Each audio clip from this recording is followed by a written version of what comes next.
tema que vamos tratar hoje aqui no NT Repórter. Você vai conhecer o projeto Tamar, reconhecido internacionalmente pela proteção às tartarugas marinhas. Também vamos visitar o Aquário de Ubatuba, que abriga diversas espécies e educa seus visitantes a proteger sua biodiversidade. Duas opções para você que quer conhecer o fundo do mar de uma forma diferente.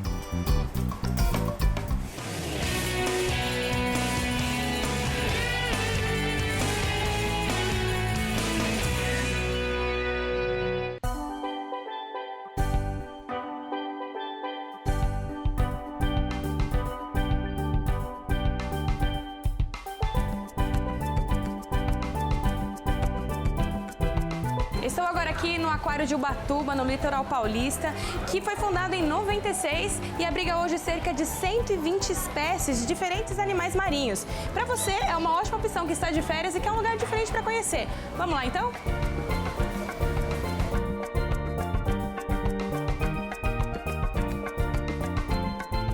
Gente, logo de cara a gente se deparou aqui com um peixe bem temido pelas pessoas. São as piranhas, né, Hugo? Fala um pouquinho delas pra gente aí. Dá pra ter medo mesmo? Elas comem a gente se a gente cair numa água, que é a lenda que diz por aí. É verdade? Tem casos de acidentes, sim, mas também existe muita, né, como toda lenda, tem muita coisa aumentada.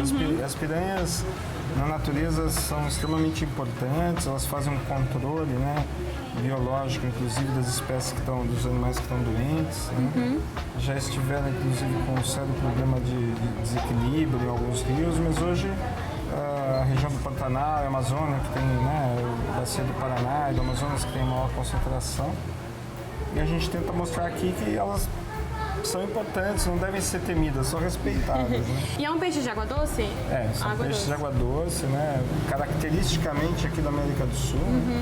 Aí tem aqui só, então? Só aqui, né? E tem toda essa lenda que realmente existem casos de locais onde o rio sobe, lagoas onde fica uma população muito grande, que realmente acontece de ter eventualmente ataque a banhista ou a outros animais também que Mas acabam dentro. para esse ataque acontecer, a pessoa tem que estar com algum machucado, ela sentir o cheiro de sangue, que a gente ouve falar isso, ou não? Obviamente que incentiva, mas não necessariamente. Tem vários relatos de acidentes já com involuntários, quer dizer, a pessoa não está sangrando. Então mas é bom tomar cuidado. Sem dúvida, né? Se você for entrar numa lagoa, na beira de um desses rios amazônicos ou do Pantanal, realmente sempre tem que ter um certo cuidado. Mas não é como a lenda, que é onde tem piranha, você não pode entrar. Isso também é muito fantasioso, né?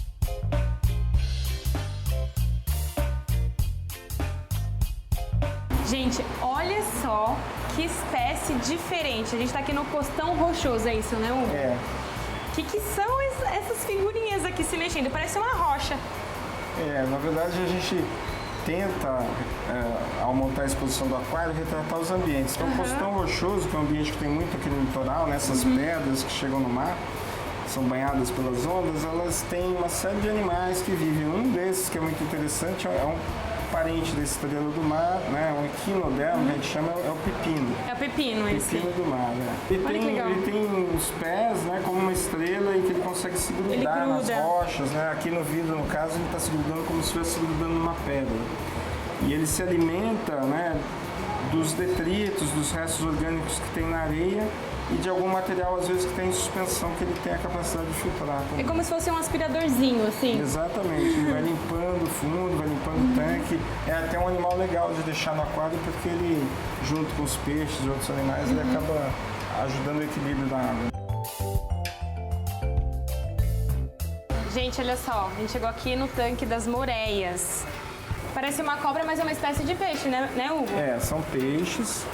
E apesar do comportamento das pessoas terem muito medo, né, existem casos de mordida e ataque, mas elas, em geral, se você respeita, toca o ambiente dela, ela não vai estar atacando ninguém. Você vê que acaba enfiando a mão na água, né? Elas estão intocadinhas, a gente está tentando estimular a saída delas, né? Que geralmente elas são alimentadas mais à noite, é isso, né? Elas têm um comportamento mais noturno e nesse momento elas estão um pouco intocadas. A gente está tentando alimentar, ver se elas vão dar o ar da graça, né?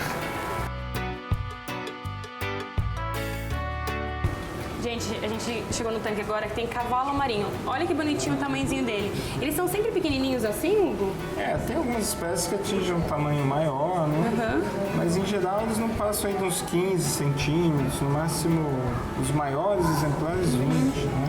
Mas na verdade eles são peixes e tem uma característica de se alimentarem de micro-organismos, de plâncton, né? E pequenos crustáceos, outros animais pequenininhos.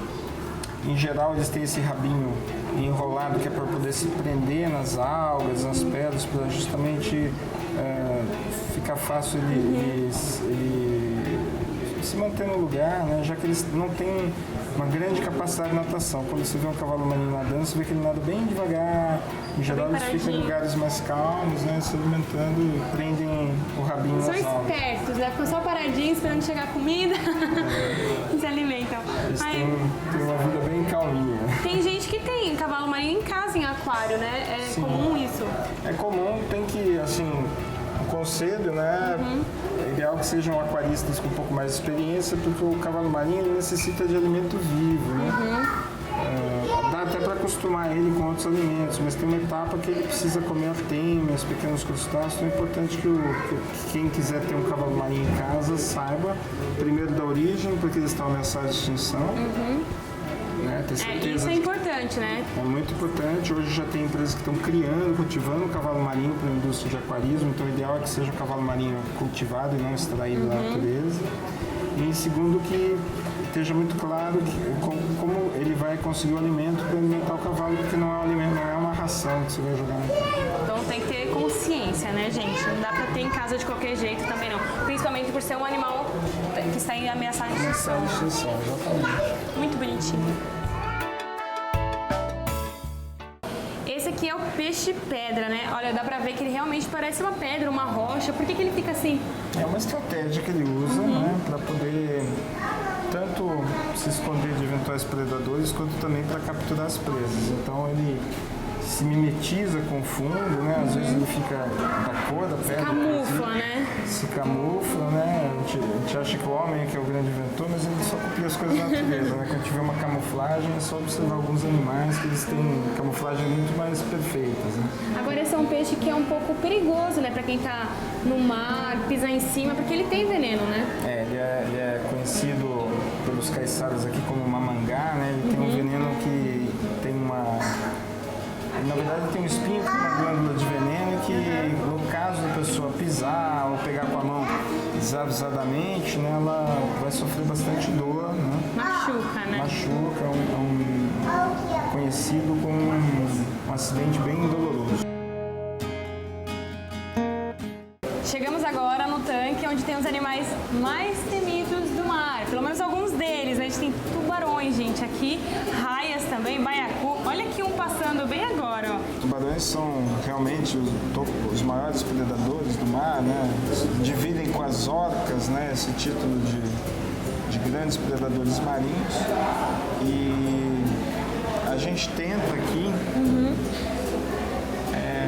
desmistificar um pouco essa coisa do tubarão como vilão, né? Ameaçado de extinção são os tubarões hoje por causa da pesca, especialmente pelo comércio de barbatanas, né? Aquela coisa da sopa de barbatana faz com que milhões de tubarões sejam mortos todos os anos, né? Inclusive jogada a carne fora, eles matam os tubarões só pelas barbatanas, né? Em especial o mercado asiático compra e muitas dessas espécies já estão vulneráveis ou ameaçadas. A gente também tem a raia por aqui, que as pessoas também têm muito medo delas, assim. Elas são realmente perigosas? Não. Na verdade, assim, as raias têm ferrões, né? Até todos conhecem aquele acidente que aconteceu com aquele cinegrafista australiano, né? Apresentador do programa. Mas porque ele tentou agarrar, conter o animal e ela se defendeu, né? Jamais uma raia vai te atacar deliberadamente. O que aconteceu ali foi Precisa ter algum estímulo pro ataque dela, então. na verdade, ou quando a pessoa pisa em cima, porque muitas delas se enterram no fundo, ou quando, no caso do mergulhador que tentou agarrar, ela para se defender, deu aquela ferroada que infelizmente atingiu o coração dele. Então, assim, fora isso, né, acidentes de pescadores, que muitas vezes capturam uma raia e ela também, para se defender, acaba se usando do ferrão. Mas não são animais, assim, não existe nenhum ataque deliberado de raia. E dos tubarões mesmo, só poucas espécies que são as que realmente representam perigo para o homem quando está no mar.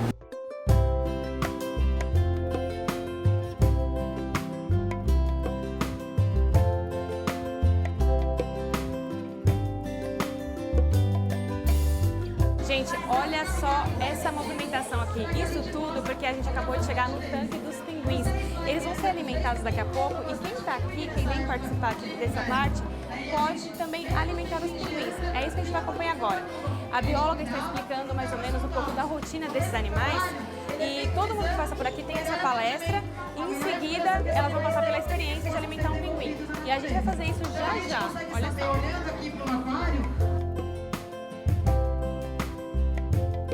Gente, olha que coisa mais fofa. Hugo, eles comem quantas vezes por dia? 3 vezes por dia. 3 vezes por dia. E são quantos peixes para cada? 5 em cada horário, né, de alimentação. As crianças, a gente, estão aqui já do ladinho. Vamos lá, sua vez. É um frição para essas crianças, né, Hugo? Eles adoram, né, fazer isso, né? Eu acho que é uma das maiores atrações que a gente tem, né? E esse contato, essa interação com o animal. Então a gente tenta sensibilizar as pessoas também para os problemas ambientais, para a conservação das espécies, através desse tipo de contato, né? A gente acredita que ao ter contato, eles aprendem a respeitar e com isso a gente consegue ter um ganho no futuro em relação ao comportamento, né, das futuras gerações em relação à natureza.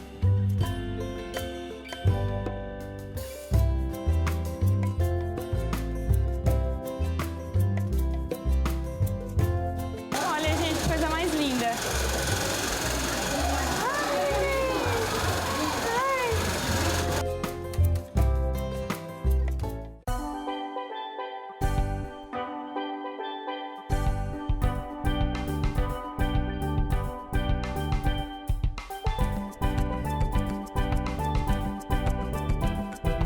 Gente, eu cheguei na parte, uma das mais legais aqui do aquário, que é o tanque de contato. O que é isso? É um tanque onde você vai poder pôr as mãos, tocar algumas espécies de animais marinhos. E assim, eu tô aqui com a Michelle, que ela já me explicou que eu preciso lavar as mãos antes de tocar, para ter um cuidado, né, com o animal, né, Michelle? Então vamos lá.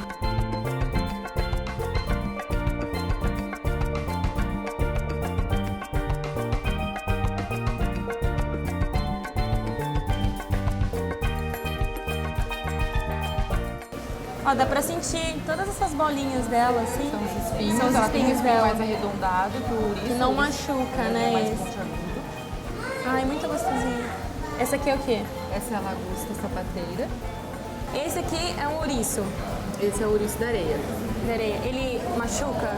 Tem Não, que pode machucar? tocar, não tem veneno e inofensivo. Mas é bem duro, né, o espinho dele.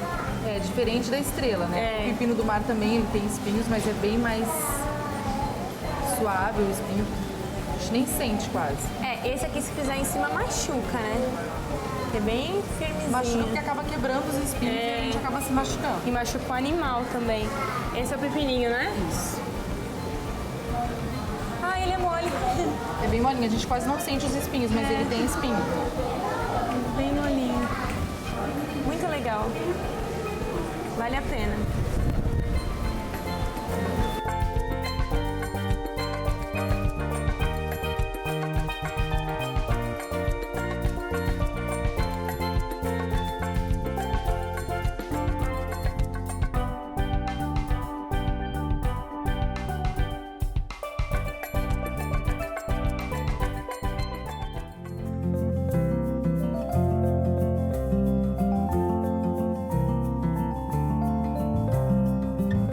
Outra opção para você que vem visitar o litoral norte paulista, aqui em Ubatuba, é conhecer o Projeto Tamar, que é um projeto internacionalmente conhecido. E aqui do meu lado eu estou com o Henrique, que é biólogo e que cuida também desse projeto, né, Henrique? Isso. Muita gente conhece, já ouviu falar, mas o que é o Projeto Tamar? O que ele faz? O Projeto Tamar é um programa brasileiro de conservação de tartarugas marinhas.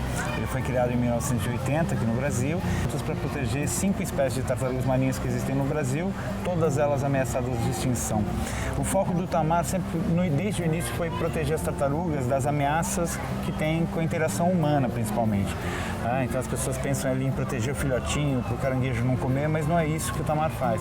O maior predador é outro. O problema maior é a interação com a atividade humana. Então, nas áreas de desovo, o tamar se preocupa em proteger a fêmea, garantir que os ninhos possam nascer e os filhotes possam voltar ao mar. Aqui em Ubatuba, que é uma área de alimentação, nós trabalhamos com o pescador, que captura acidentalmente a tartaruga na rede de pesca, e a gente vem trabalhando em parceria com o pescador para buscar soluções para que esses animais não sejam mais capturados na rede e não venham a morrer. E olha só, a gente já está aqui nesse centro que é para visitantes, né? E bem na entrada a gente depara já com essas estruturas aqui de tartaruga. O que mais me chamou a atenção e com certeza deve chamar a atenção de todo mundo, né, Henrique? É essa estrutura aqui. Olha o tamanho disso. Eu tenho 1,73 m. Essa daqui tem quanto, Henrique? Essa aqui é a tartaruga gigante, a tartaruga de couro, ela normalmente chega a 2 metros de comprimento. 2 metros. 2 metros. É muito rara essa tartaruga? Olha, é menos rara do que as pessoas imaginam. Sério? Né? Então, aqui no Brasil, a população de tartarugas de couro que bota ovos é muito pequena. Tem em torno de 10, 15 fêmeas só desovando no litoral do Espírito Santo. Mas aqui em Ubatuba existe dessa tartaruga em alto mar. Então, a dificuldade, as pessoas não têm acesso a esse animal porque é um animal que vive em alto mar, longe da praia. Por isso a gente tem menos informação dela. Nesse tanque, então, Henrique, a gente tem a tartaruga oliva, né? Exato. A tartaruga oliva é a menor espécie de tartaruga marinha que existe. Ela, quando adulta, vai atingir em torno de 50 quilos no máximo, não muito mais do que isso. Essas tartarugas, elas vivem em média quanto tempo? Olha, as tartarugas marinhas, de forma geral, vivem em torno de 100 anos. Um pouquinho mais, um pouquinho menos, mas em torno de 100 anos. Atinge a vida adulta, então, com 25, 30 anos de idade. Aqui no cativeiro, esses animais que estão no cativeiro são criados desde filhotes aqui na exposição. Então, eles crescem um pouco mais rápido que na natureza, porque tem alimento sempre, porque tem menos condições aí de adversas, de riscos, acabam crescendo um pouco mais rápido que o normal. Então, essas duas já estão chegando no tamanho praticamente adulto, apesar de ainda não terem a idade adulta. Essas aqui é a tartaruga de pente. Aqui a gente tem 3 tartarugas de pente nesse tanque. A tartaruga de pente tem esse nome curioso porque antigamente se usava o casco dela, as escamas do casco, para fazer pente. Nossa. Pente, aro de óculos, bijuterias. É algo que não se faz no Brasil, já faz muito tempo que não se usa mais. No Brasil é proibido o uso, o consumo de tartarugas marinhas, seja a carne, seja o casco. Não se pode usar esses animais, eles são protegidos por lei. Então aqui no Brasil já não tem esse tipo de problema. O que ameaça a tartaruga de pente no Brasil é principalmente a urbanização das áreas de desova, onde ela procura fazer os seus ninhos. Aqui no Brasil ela desova na Bahia, que é uma região onde está crescendo muito o turismo, grandes hotéis, e isso acaba impactando um pouquinho, o uso desordenado do litoral acaba impactando esses animais. Bom, a gente está chegando aqui no próximo tanque. Essa tartaruga é qual, Henrique? Aqui a gente está vendo uma jovenzinha, um filhotão de tartaruga verde. Essa aqui é a tartaruga mais comum de ser observada aqui no litoral norte de São Paulo, no litoral do Brasil como um todo, porque ela se alimenta de algas, então ela vem bem perto das praias, bem perto das pedras, e as pessoas acabam tendo mais facilidade de observar esse animal. Aqui no litoral norte de São Paulo era comum os turistas comerem a sopa de tartaruga. Era um prato típico da região, mas felizmente esse hábito já se abandonou aqui na região. Que bom! E essa, né, Henrique, eu acho que é uma das partes que o pessoal mais gosta de ver, porque dá para observar como elas ficam submersas na água. Exato, aqui a gente muda o referencial, Lá em cima a gente estava olhando a tartaruga de cima para baixo, aqui a gente vê ela de lado, aqui como se fosse um aquário. E essa tá tendo uma posição meio diferente, né? Ela tá cochilando de um jeito estranho, assim, com a parte de trás levantada. As duas, inclusive. Sim. Essa é a tartaruga cabeçuda. A tartaruga cabeçuda é a que coloca mais ovos no Brasil, a que tem a maior quantidade de ninhos no Brasil. E ela desova no norte do Rio de Janeiro, Espírito Santo, Bahia. Quanto tempo uma tartaruga dessa consegue ficar debaixo d'água? Isso depende um pouquinho do que ela está fazendo. Quando ela está repousando, ela pode ficar horas embaixo d'água. Há dados de literatura que falam de 5 horas em mergulho 5 horas. voluntário, quando ela quer. Mas, por outro lado, a gente sabe que quando ela se enrosca numa rede de pesca, ela se debate e tenta se soltar da rede. Aí ela consome mais energia, mais oxigênio e acaba se afogando muito mais rápido que isso. Mas quando ela está procurando alimento, ela fica ali em torno de 10, 15 minutos submersa, sobe de novo para respirar. Ela está se coçando. Está se coçando agora. Que gracinha, gente. É engraçado que o bocejo pra gente é uma respiração diferente. Para elas dentro d'água bocejar não faz muito sentido, mas elas bocejam. É bocejar. Olha lá, olha lá. Gente, que... olha ela bocejando. Henrique, então nesse tanque aqui, que é atração para os visitantes, estão as fêmeas. Mas você falou que o macho está separado. Por que ele está separado? A gente teve que separar ele, porque ele anda um tanto quanto oriçado aí, procurando as fêmeas e tem machucado algumas delas. Então a gente teve que provisoriamente cercar ele aqui. É mais difícil ter macho, sim, ou... Não, é mais comum na natureza ter as fêmeas, né? Então aqui em Ubatuba a gente encontra mais ou menos uma relação de um macho para cada 4 ou 5 fêmeas na natureza.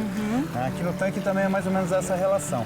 O macho a gente reconhece pelo tamanho da cauda, né?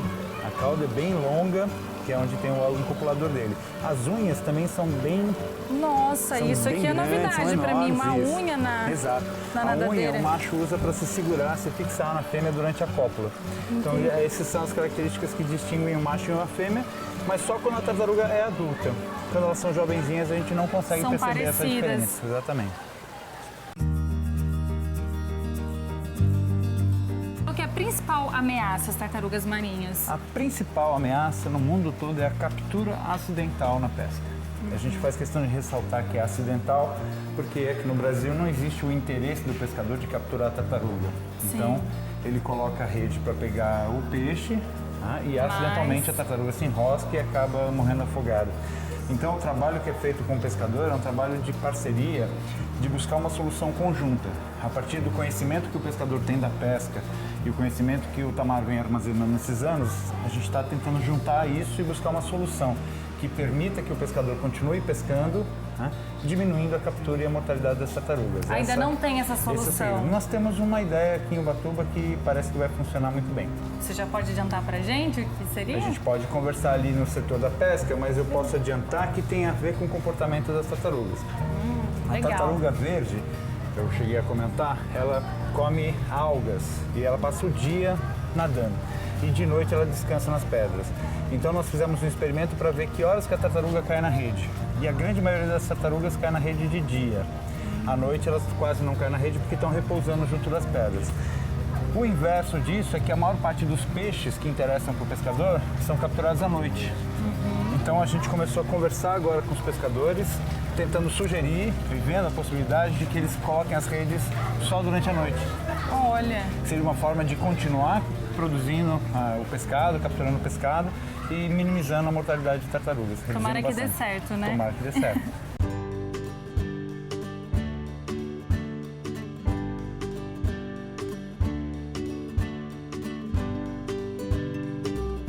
Então, Henrique, além da rede, os anzóis também são uma ameaça às tartarugas, né? Exatamente. Em alto mar, os anzóis são um perigo para as tartarugas.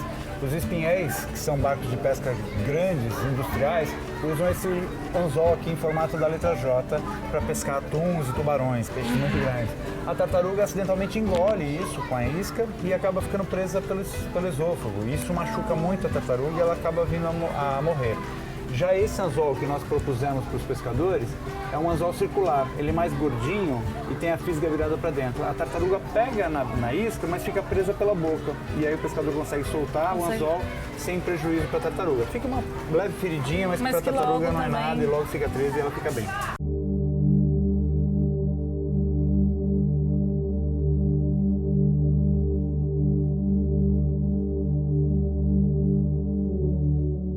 Aqui nesse espaço que a gente foca no lixo, o lixo no mar é um problema muito sério para tartarugas marinhas e outras espécies também. Então, esse lixômetro a gente colocou aqui para dar uma ideia da quantidade de lixo que as tartarugas comem. Então, todo esse lixo aqui, nessa coluna de vidro, foi retirado de dentro do estômago e intestino de tartarugas que morreram aqui em Ubatuba, que vieram para o Tamar. Então, em 2 anos aqui, 2012 e 2013, foram 199 tartarugas que foi encontrado lixo dentro. Né? E todo esse lixo estava dentro desse conteúdo. A tartaruga pensa que é alimento, come e acaba morrendo. Seja por uma obstrução do trato digestivo, seja por causar infecções e ela acaba vindo a morrer. Que triste, né, essa realidade por aqui. Esse é um problema bastante sério e difícil de resolver. Eu costumo comentar que esse lixo aqui, na medida que a tartaruga morre, a tartaruga se decompõe e serve de alimento para os outros animais. Mas o lixo que ela comeu não se decompõe e logo vai estar de novo Outros disponível no mar para animais. outros bichos comerem e assim vai matar. O mesmo pedaço de plástico pode matar muitos animais marinhos. Então esse é um problema que está na mão de todo mundo solucionar. A responsabilidade de todos nós de parar de jogar lixo no lugar errado, pensar em diminuir o consumo de lixo, gerar menos resíduo, reciclar o resíduo, destinar corretamente. Né? Essa E parte a gente todo mundo pode já dividir, sabe né? como fazer, só falta agir.